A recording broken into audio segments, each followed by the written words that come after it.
আমি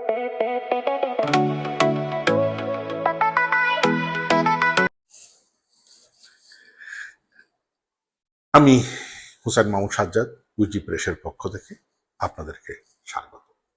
আমাদের আলোচনার বিষয় হলো যে 24 জুলাইয়ের আন্দোলনে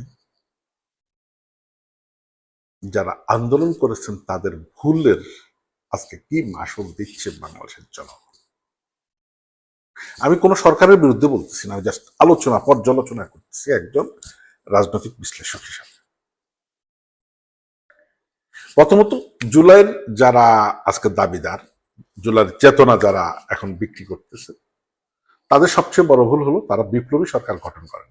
এই ধরনের যখন আন্দোলন একটা হয় কোনো দেশে, তখন দরকার হলো বিপ্লবী সরকার গঠন করে সকল কিছু স্থগিত করা। যদি আপনারা বিপ্লবী সরকার গঠন করতেন, তাহলে আপনারা যে জিনিসগুলো চেয়েছেন সেই জিনিসগুলো আপনারা পূরণ করতে আর পারবেন না। আপনারা কখনো কোনোদিন, আগামী 100 বছরও নয়, আপনাদের আশাও পূরণ হবে না। কারণ এটা বিএনপির দোষ নয়। অরিজিনালি যারা বিএনপি করে তারাও কিন্তু জুলাইয়ের পক্ষের। একটা কথা মনে রাখবেন, ভারত কিন্তু আওয়ামী লীগকেই বিশ্বাস করে এবং এরা চাইবে আগামীতে আওয়ামী লীগ যদি কোনো রকম আসে, তাহলে যারা জুলাইয়ের হোল্ডার, যারা জুলাইয়ের, একটা কথা মনে রাখবেন, তাদেরকে ফাঁসিতে লটকাবে। এটা 100%।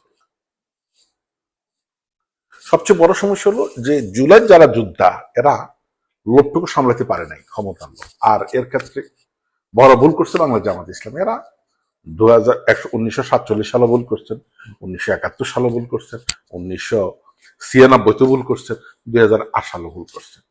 আর এবার সবচেয়ে বড় সুযোগ, এরা এটা তো ভুল করে বলছে। অর্থাৎ বিপ্লবী সরকার গঠন করতে দেয় নাই। আর ভারত তার স্বার্থের জন্য যে কোনো সিদ্ধান্ত নিতে বাধ্য।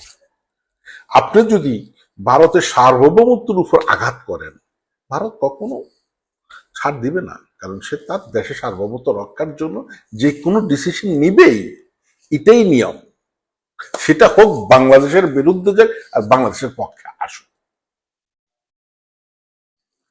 কারণ 2001 থেকে 2006 সাল পর্যন্ত তৎকালীন সরকারের সময় ভারতের সার্বভৌমত্বের উপর আঘাত করছে। এই জিনিসটা কিন্তু বিএনপি সরকার বা বিএনপি প্রধান, আপনি যত কিছু মনে করেন না কেন, ওটা ওদের মনে এখনো আছে। এই জিনিসটা আপনাদেরকে মাথায় রাখতে হবে।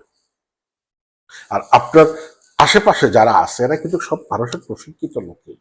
তারাই এখন প্রেসিডেন্ট। তারা, আপনি কি পারেননি, তা আপনাকে খুব সাবধানী ব্যাপারে আগাইতে হবে।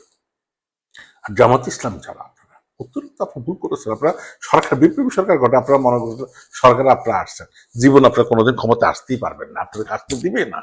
সেটা ভারত বলেন, চায়না বলেন, কেউ আসবে না। আর বাংলাদেশে তো আপনাদের বিরুদ্ধে একটা বিরাট অংশ রয়ে গেছে, আসতে পারবেন না। জীবন আপনারা যে সুযোগ পেয়েছেন সেটা আপনার কাজে লাগাতে পারেন নাই, এটা আপনাদের বড় ভুল। এখন আমাদের বাংলাদেশ সরকারের, আমি মাননীয় প্রধানমন্ত্রীকে বলবো, ওদের মনে আছে যে বিএনপি আগের ক্ষমতায় তাদের সার্বভৌমত্বের উপর যে আঘাত, 10টা আগস্ট, এই কথাটা আপনার মনে রেখে আগাবেন। আর আপনার আশেপাশে যারা আছে, যারা প্রধানমন্ত্রী, প্রেসিডেন্ট, এরাই আপনার স্থায়ী কমিটির লোকেরাই আপনার বিরুদ্ধে। তো এই জিনিসটা খেয়াল রেখে বাংলাদেশ সরকার, বাংলাদেশ বিরোধী সবাইকে আমরা বলবো যে আপনারা দেশের জন্য কোন দেশের বিরুদ্ধে না গিয়ে আমরা সবার সাথে বন্ধুত্ব করে আমরা সামনের দিকে এগিয়ে যাই। কারণ আপনারা পারবেন না ভারতের বিরুদ্ধে যাওয়া বা আমেরিকার বিরুদ্ধে বা চাইনিজ, সবার সাথে সম্পর্ক আমাদের রাখতে হবে। আমি সবাই সুস্থ কামনা রেখে আজকের মতো আল্লাহ হাফেজ।